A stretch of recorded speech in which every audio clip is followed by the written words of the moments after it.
Hi, everybody. Welcome to the Rambling Toffee podcast. I hope everybody's doing well this Monday. Yes, another week that we have to get through again, and not thankfully also an international break as well, so we don't have to kind of think about Everton for a few days anyway, for until the game against Brentford. But sadly, from on my point of view, I have to talk about Everton. I have to talk about the game on Saturday. I have to talk about what the expectation will be when we come to play Brentford on in a couple of weeks' time. But yeah, typical performance really from the Blues on Saturday against West Ham. 0-0. And again, same old really, and it's just demoralising really. The performance is predominantly in my mind when I support Everton. I love Everton. I love everything about Everton. That's why I do this podcast really. And the performance wise is week in, week out. If they've just been, as I mentioned, demoralising, and just watching why we're performing in such a way, why we set up and why we set up in a way, not just formation, tactics, and everything else, why we set in a defensive sense that just to go out and just to protect ourselves to get a point, just to get a point, just to get through a game. When you're playing against teams that are around you, are struggling as well, and you're thinking these are ideal opportunities to actually get 3 points. The whole point, of football as being a sport and it's entertainment as well, is that you want your team to win week in, week out. You want to see that happening week in, week out. And when you go to home games or away game, wherever you go, you don't want to see your team just set up in a way that you just come for a point. Really, we just come to just settle for a point and just have this negative mentality of being set up just to focus and just to look at that is what our main objective is when we go into each game that we play. And yes, we're playing around teams that, you know, first 10 games of the season, we've been playing teams around us. We've only played Aston Villa and Tottenham, who are teams that have got good squads and actually are teams that are a little bit further up the table. In Aston Villa's exception, they started the season really well, but they've lost a couple of results obviously recently, but they're in the Champions League. They've got a really good team. They've got a great manager, and they're going in a good direction. In the top five teams for this season. And Tottenham, okay, they lost against Ipswich and they've had a bit of a bump, but they are always looked upon. But also the team that they have is always looked upon as a team that will be further up the table than where we currently are. And that's from circumstances that, as I've mentioned in the past and everything else regarding that. But the game on Saturday was against West Ham, who in the summer spent a lot of money on players. Obviously, they've had injuries, but they're playing very, very poorly at the moment. And you, we're obviously not playing great at the moment as well. We come off a defeat against Southampton. We played really badly against Fulham. Obviously, we took a point from that game. And but you think there's an opportunity there. We The squad that we have, yes, we've got injuries. Yes, it's quite a thin squad. I mean, of course, Dwight McNeil didn't start against West Ham, but Decore came back in. Brantwaite started, thankfully started um, for that game. But the team predominantly is set up as per usual, same tactics, same formation, same players to an extent. Okay, Decore, as mentioned, came in place of McNeil, but Endai was on one side. We had Lindstrom starting. We Mangala started with Garner, but predominantly that squad is the same. Same squad. That we've seen in recent weeks, and so the expectation is that all that set up is that an opportunity there was to get 3 points, and in that first half, what I was able to actually watch the game, and we passing movements. some really good improvements. There was, we were passing the ball around. We were in the central area. We were doing quite well with that. We were getting forward, getting in positions. But again, it was the final ball, and again, it's not whenever an opportunity was coming for us, we just didn't have the ability to be able to put the ball in the back of the net. I think the stat was we had 4 shots on target in the game. We got ourselves into positions, and it was nice to see Lindstrom. I thought played okay from what I saw of him. Some people thought he didn't play as great because his final ball wasn't the best. But I think with more games, I think he'll get better and better. I believe that. I hope that'll be the case. And if you put him up against Jack Harrison, I think he was doing a lot more than what Jack Harrison's been doing this season. So when he's been playing, but Lindstrom, when he had the opportunities, yes, it was fine balls. Some of the balls he got in there was really, really good crosses, but Calvert-Lewin couldn't get on the end of it. We were rolling in the wrong places. It was again, it's the same old situation that basically, even in a away game where we do, we set up in a way, obviously being a defensive sense, as I mentioned, but there is a chance to break away and, to on counter-attacks, which we did do in that first half predominantly, and you can see it. But again, same scenario, wrong place, wrong time, players out of position. It just didn't happen, and that's been like it all season, and that just continues on, and that's frustrating. But what really frustrated me the most was the second half. We started again by passing and moving, we're getting forward a little bit, but creating opportunities. I think there was one by Lindstrom which was tipped over the bar by the goalkeeper, um, from across from, I think it was Ndiaye, and it was that was oh no, it was Calvert Lewin. I think it was on the end of it, crossed it in, and basically he tipped over the bar. But I think other than that, I can't think of any other opportunities that we had in that second half. And it just seems we backed off a little bit more as the second half went on, and it was more reliant on the defence. And this is where West Ham came in. I think they had 3 or 4 opportunities, where I think one in the first half which Pickford saved, a couple in the first half actually which Pickford saved near the end of the first half, and then in the second half he made some really really good saves, and especially the last one in the last minutes, which was an absolute worldie of a save, tipping over the bar, from Ings, which took a deflection. That could have been they could have taken the 1-0. Obviously, there's a pressure on their manager at the moment that he needs to win that game or needs to get a result in that game. Obviously, didn't really help him, but at the moment he's not been sacked. But and they took the point, but they had opportunities in that second half, and that's what happened. They got forward a little bit more. They created the opportunities without the Jordan Pickford, making them saves. We would have lost that game quite convincingly in the end.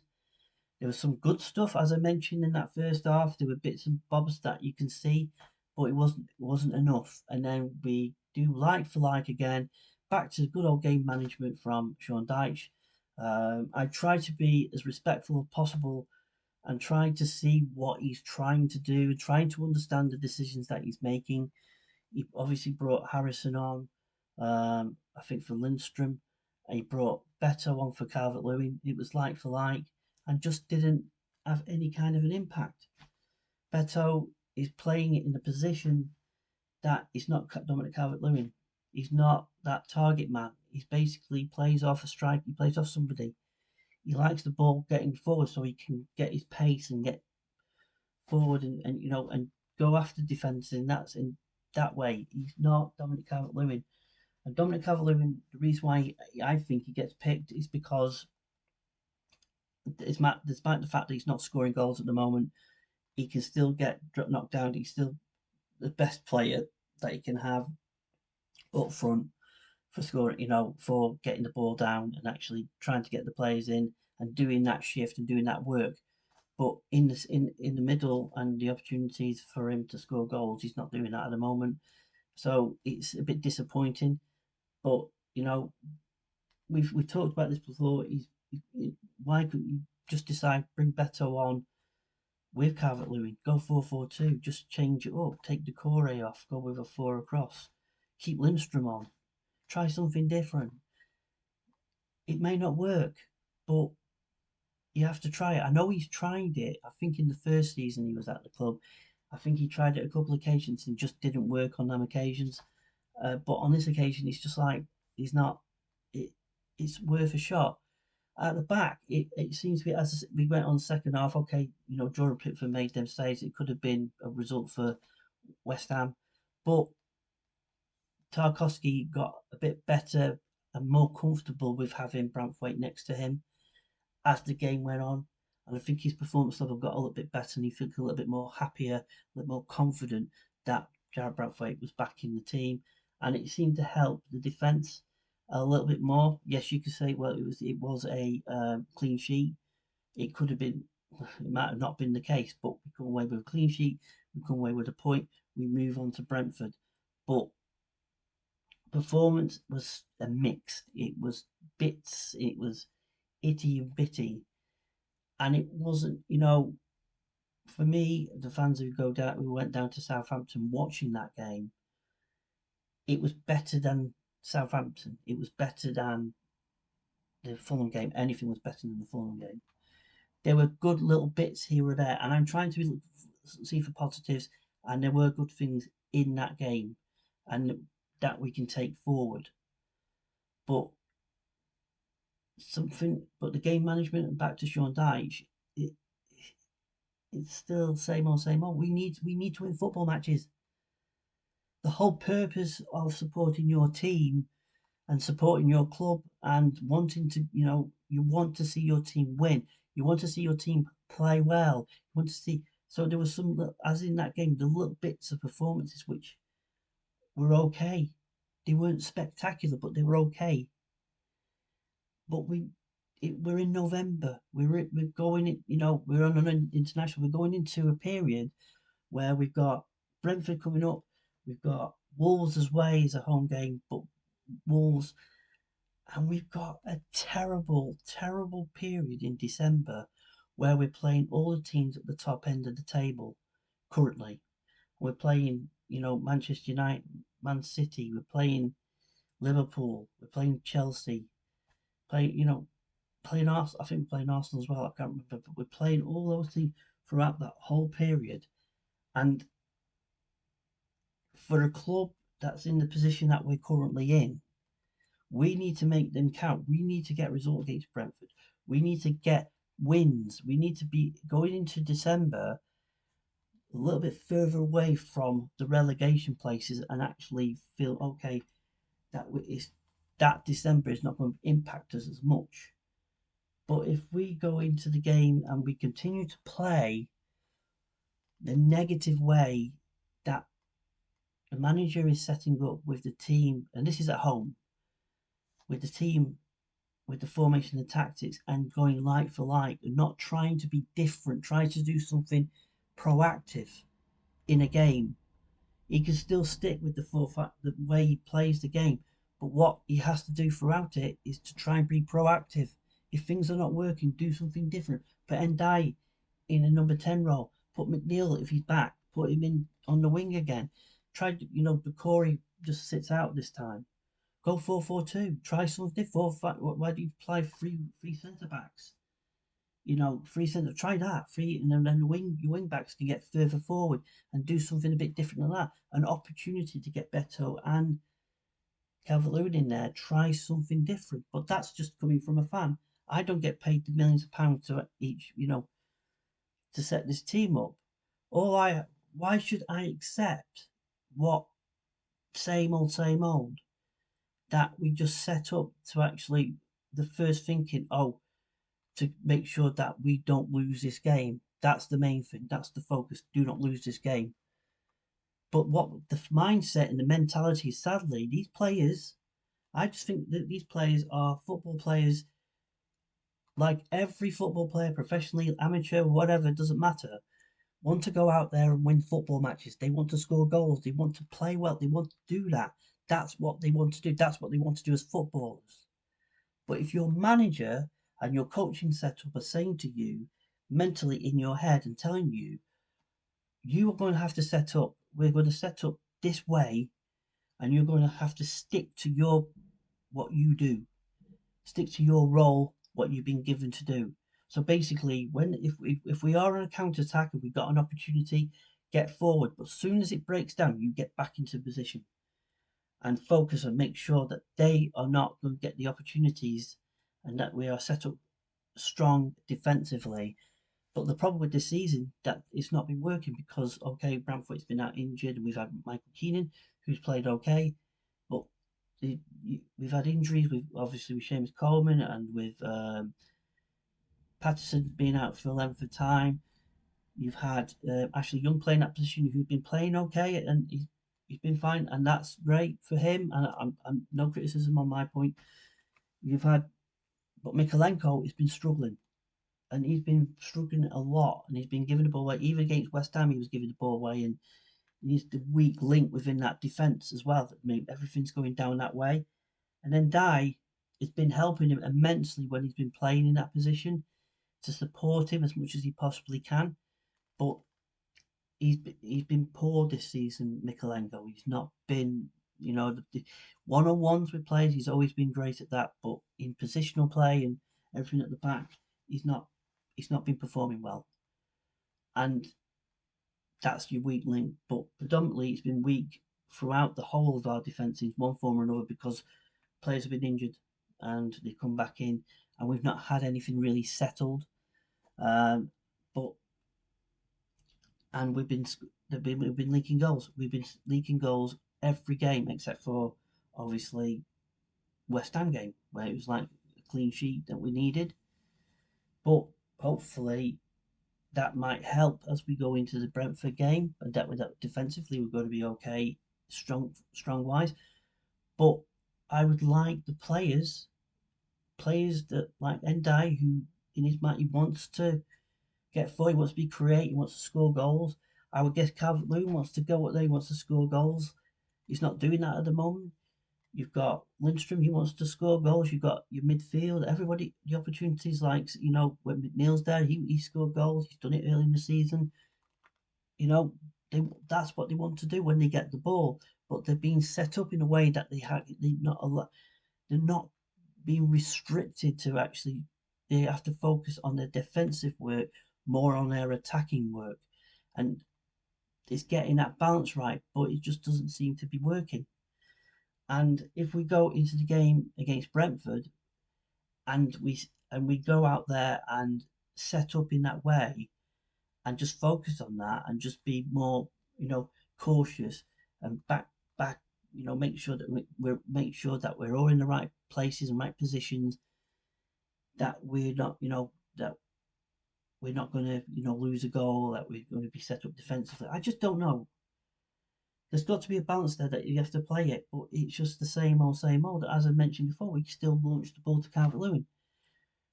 I saw bits of going through the central, passing through the central midfield to actually bypass that and not do that all the time, but it continued, and you're bypassing that midfield. You just continue on, and we've all talked about this and about game management. I mentioned about decisions when to bring players on, when's the best time to do it. He continues doing the same thing. And for me, I said all along that we're waiting for the freaking group to come to take over the football club. It's just we need to actually it sooner rather than later the trigger needs to be pulled. And I can appreciate what he did last season in trying circumstances, in situation with the points deduction, with the takeover of the 777 and all the rubbish that was going on last season, and appreciate, when he came in and we stayed up on that last game of the season against Bournemouth. Yeah, I can appreciate a lot of what he's done in a lot of ways, but that's how far he can actually. He can't take us any further, and I think everybody knows that. Everybody thinks, but I can't see him getting to the end of the season because he doesn't have a plan B. He doesn't try to do something different. He doesn't try to be proactive with that, with the team. Try to do something different with the tactics or formation. Try something different. Try different players. He's got players that we've signed. Anana went on his way to Villa, And we've actually brought in Endai, obviously, Lindstrom. We've brought in players. Mangala's coming on loan, okay, but we kind of strengthened the team a little bit more this season. And because if you think about what happened last season, if we didn't have the points deduction, then and all the who are, we would have finished 11th. We would have been higher up. So if you think, as a fan, we finished 11th in the table, you would think coming into this season that we would be pushing for that again. And the fact that we've brought some players in to actually, wingers, okay, we brought in Lindstrom and Neil can play in that central area. It's not worked for him lately, but he could have switched it, put Ndai playing the number 10, put McNeil back where he plays on the wing. But he's not been doing that, the manager. And we start the season poorly, obviously. We pick up a result against Palace. We win that game with a short period in that second half where we got the 2 goals by McNeil.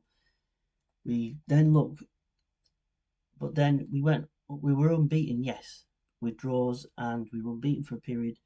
But then we lost to Southampton, and now we draw again. But if you look at the record, it's 2 wins in 10 games this season. 2 wins. It's not good. It's not good. And if that's not a good stat to have, or you can go with 3 wins in since December 2023. And as I said before, as a fan, I want my team to win.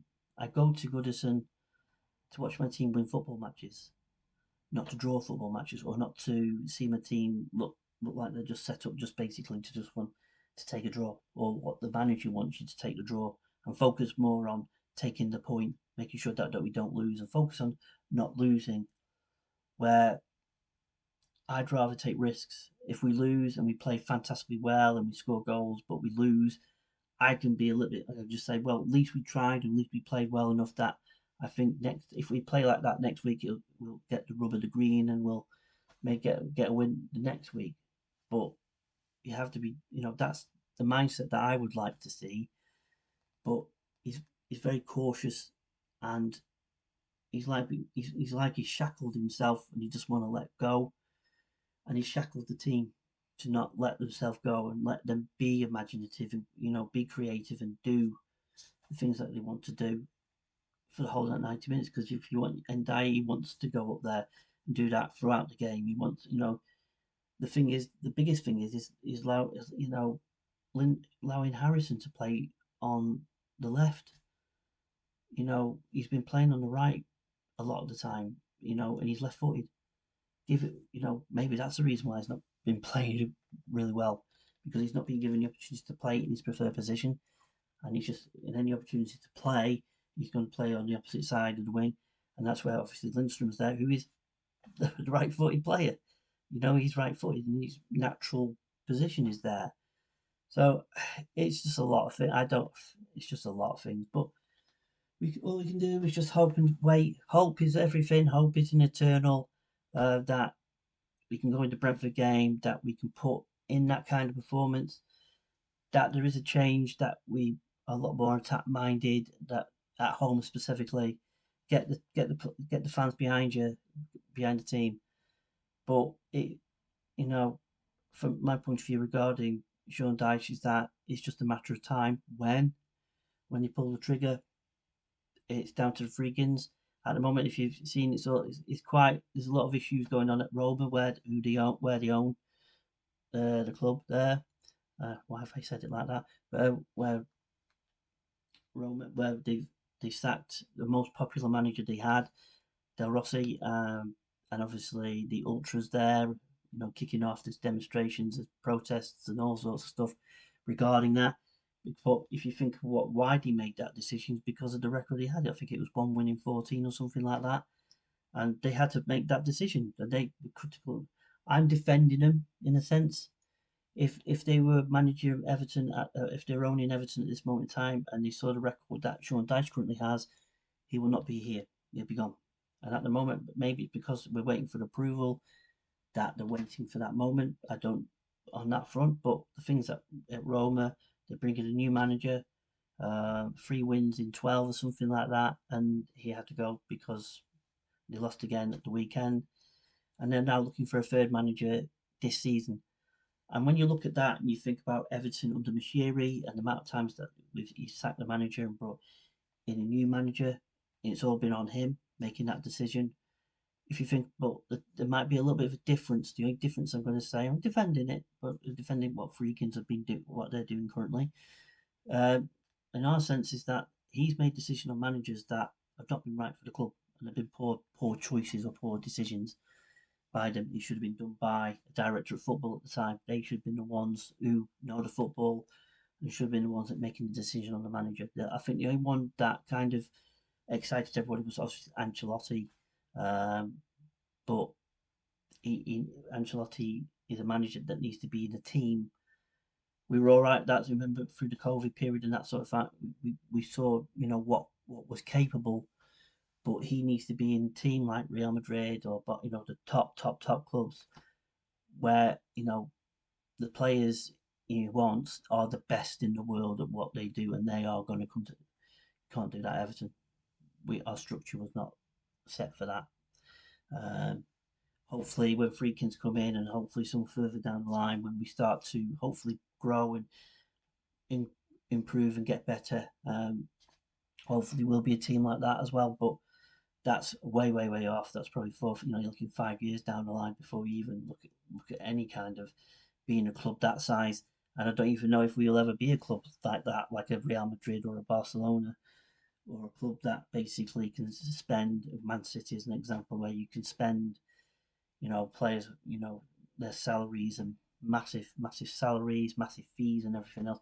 And 5 years time, things might be completely different, regarding what you pay for a player and what the wages that they'll have. So, but that's the future. So, but we'll have to see when they come in. But from my perspective, I try. I will appreciate in one way what he did in some forms last season, but we all know that he's out of contract and in the summer, and I think it's time for him to, you know, because he's divided the fan base to an extent, and probably a lot of fans now are not happy with him, not happy with his tactics, his formation, the way he communicates, and the way he talks about, why he makes the decisions that he do with regard players or formation or tactics or whatever he does. It doesn't. People are disliking it more and more. They just fed up with it. They're fed up with what they're hearing because it's like an excuse for everything that he's doing. And I just feel that at some point, I think the Brentford, because it's quiet at the moment, it's Monday. I don't think my feelings that if they should have made the decision before the international break, to let him go, bring somebody in, if either it's on an interim basis or and actually somebody that they've obviously identified already, and maybe they're just waiting or negotiating to bring him in, whoever that person may be, and to take the club forward, not just to the end of the season, but into Bramley Moore into the next few years, and have a project and a plan in place, and that might include Kevin Felwell, who I heard if you listen to the Bobble, who said that they are talking to him regarding staying on. My personal view is that I think he should also go. I also feel with the reset that we have, has to take place, that where that reset means that your director of football goes, plus the manager goes, and you bring in a new director of football, new manager, and you could start afresh and start the process of moving this team forward and taking it in the right direction, because I feel it has to happen soon, not at the end of the season, because we will have a very short period or window if we need, because we've got players with contracts running out, and we may have to bring new players in, and it's in a short period in the summer to get new players in and to get that squad up to speed. We need, if the director of football is to stay, then obviously the players that they are identifying for now for January and then into the summer, then that has to have the approval from obviously the Vegans to agree that okay, these are the players that you got. We give you confidence that you're going to do that job to get these players in, and also contract situations as well. Who's going to stay? Who's going to go? What's the plan on that? How that's going to happen? But if you do it with the new manager in mind, and if Kevin Felwell is staying, and if that's what's been decided, if he's going to have input who he wants to bring in as manager, then that actually has to take place. They can go right. Thank you, Dave. Thank you, Sean. Off you go. Maybe Kevin Felwell's actually already been in negotiation with the Freegan Group regarding the next manager, and he comes straight in and then takes over and then starts the process. Get the team and try play a certain way, and get us in a position that we can end the season. You know, well away from the relegation struggles and all the crap that entails and what we've been through before, obviously. So yeah, for me, my personal view is Kevin Farrell should be also let go, and they should be. I hope Freakins, while they're waiting for this approval, have already identified a new director of football. I would love that to be the case, but from what I've heard, they are talking to him to stay on. Maybe a temporary decision to let him stay on till the end of the season when his contract ends, and then looking at somebody else. Or as the season goes on, he stays on, and it just like passes on. The new director of football will be announced as we go as the rest of the season goes on. My feeling is that I would love a director of football in place who then can actually look who the next manager will be, who's going to come in. Is it going to be a manager or is it going to be a coach? Who's going to come in? And I'd rather that happen. And I don't know if that's happening already, and we don't know in public knowledge or anything that that's taking place. Let me know in the comments below. What do you guys think? What do you think? Is the best way for these changes to happen, the reset that I would love to happen. What do you think will happen? Do you think that Kevin Farrell needs to go as well, Sean Dyche at the same time? Do you think that Kevin Farrell should stay on for a period of time while a new director of football comes in and he can actually pass over the reins to him, a nice simple passover of the role, and then he can take over, um, or is it down to the Freakins who will make the decision on the manager in coming in, and they'll make the decision, and then go from there. I don't know. So it's getting it right. It's getting the timings right. It's getting everything right. So when we get to the end of the season and we have the summer, that all the players that are running out of contracts, the decisions are made of where they're going, or they're staying, or being offered new contracts. What's going to happen on that sense? New players coming into the club, if there's money, obviously, to see if there's money available, and so on and so forth before we start the new season at Bramley Moore. So there's a lot of things going on that. So yeah, we'll have to say. Just let me know in the comments, because it's interesting to see, because it's quite in my own mind, what is the best way forward for uh, the club as soon as Freakins come in and get that approval, because at the end of the day, we don't know what's going on behind the scenes. We only know little bits here or there, which has been leaked out. Uh, regarding the CEO and what plans for that. And yeah, but the director of football is a big one as well. And because he's out of contract as well in the summer, what when do you pull the trigger? Do you keep him on to the end of the season and then uh, change the director of football then, and then move in a new direction? Or and also, in an ideal world, if Sean Dyche has been really good and actually we were further up the table and not playing the way that we are and struggling in the way that we are, that he could have stayed to the end of the season. But as I mentioned earlier on, with each passing week and passing, it's become more and more untenable, and that decision needs to happen sooner rather than later. And we'll just have to wait and see. But let me know in the comments below. So yeah, and we've got an hour break now till the 23rd of November when Brentford come to Goodison.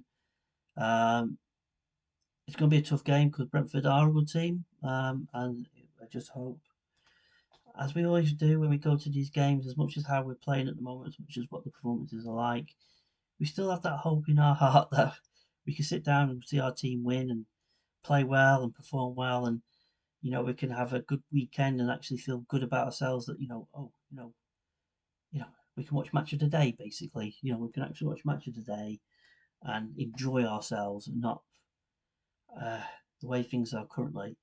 And yeah, so on that front, so I just hope that's the future, that we can see improvements. That's all we want to see, really. We'll just see our team just to grow and improve. And I just don't like the mantra that the club currently has, that it's get stay in the Premier League and get to Bramley Moore. Stay in the Premier League, get to Bramley Moore.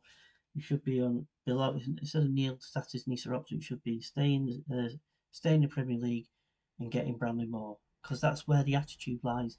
And in mentality off the field, before the free kicks come in, but obviously off the field, mentality is, that's what that mentality is, oh, when we get in the stadium, everything's going to be hunky dory and wonderful and everything's fantastic.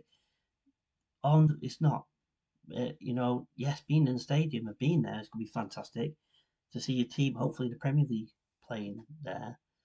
But there's going to be it. But that mentality, the how the club and the people who run the club currently in an interim basis, and the people who work at the club who are higher up, and its attitude to feeling that this is all we're good for.